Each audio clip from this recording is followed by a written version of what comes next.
त्याच्याबद्दल मला बोलायला पाहिजे थोडं, आहे की नाही. 22 प्रतिज्ञा डॉक्टर बाबासाहेब आंबेडकरांनी आपल्याला दिल्या, त्या प्रत्येकांना पाठ असायला पाहिजे, त्या प्रत्येकाने समजून घ्यायला पाहिजे, त्या प्रत्येकाने आचरणात आणायला पाहिजे. हे अत्यंत महत्त्वपूर्ण आहे. आणि आपल्या सिलेबसमध्ये सुद्धा आहे. आणि जेव्हा मदन गायकवाड यांनी हातवर करायला लावले तेव्हा 2-3 लोकांचेच फक्त हातवर झाले. तर हे असं नसायला पाहिजे, कारण आपल्या सिलेबसमध्ये आहे. मुंद्रे सरांनी सांगितलं.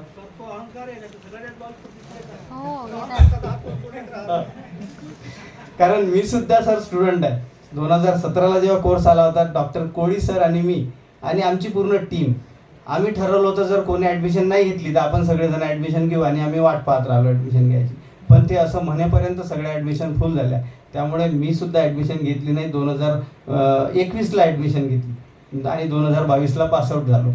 तर त्याच्यामध्ये ह्या 22 प्रतिज्ञा आहेत. अतिशय सुंदर गवई सर शिकवत होते 22 प्रतिज्ञा, आणि खूप जास्त वेळपर्यंत शिकवत होते, जेणेकरून आपल्या बुद्धीच्या शेवटच्या स्तरापर्यंत गेल्या पाहिजे. त्या विद्यार्थ्यांना माहीत आहे ते. तर 22 प्रतिज्ञा जवळजवळ सगळ्यांना येते, पण ते सांगत नाही.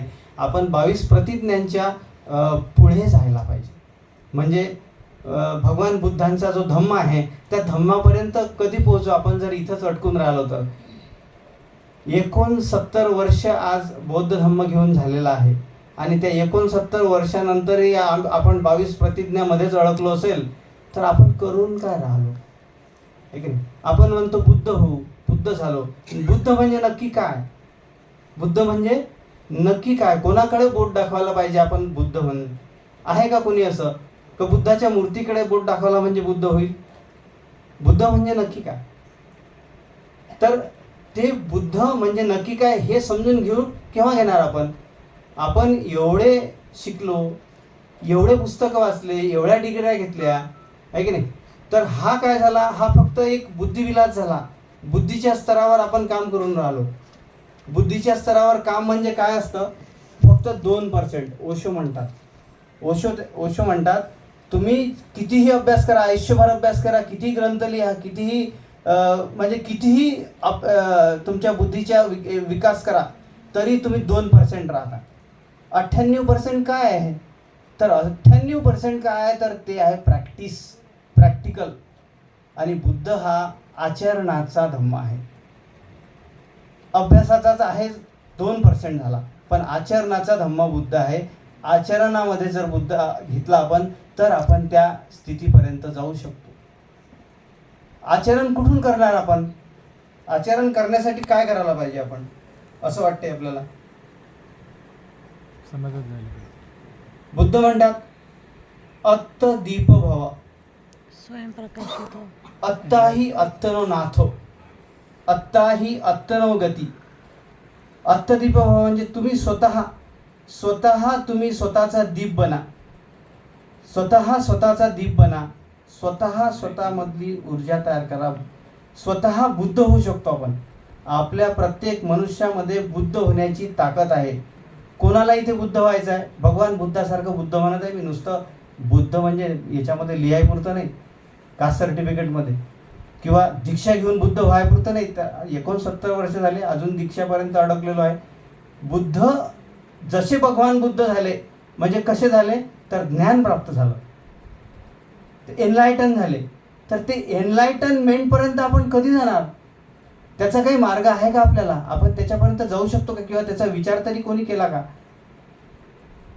कारण आपल्या समोर तसा बुद्ध नाही आहे. अत्त दीप भव. बुद्ध म्हणतात की आपल्या अंदरचा बुद्ध जागृत करा, आपल्या अंदर दिवा लावा.